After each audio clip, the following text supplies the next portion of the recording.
Thank you, Mr. Speaker. It's a pleasure to speak, as always, on behalf of the great people of Davenport.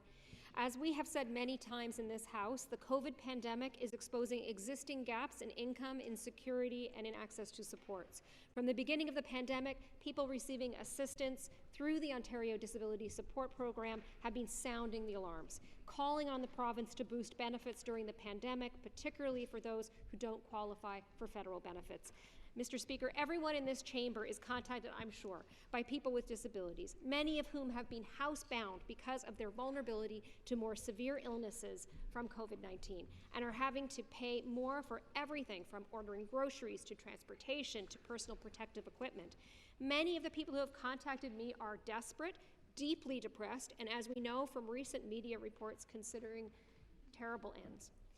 Simply put, it has been a nightmare, and now the government is putting salt on the wound, wasting $1.5 million to hire fraud investigators. This is money that could help people on ODSP, but instead, the government has decided at the worst time for thousands of people in our province to focus on how many people they can kick off their very support in a pandemic.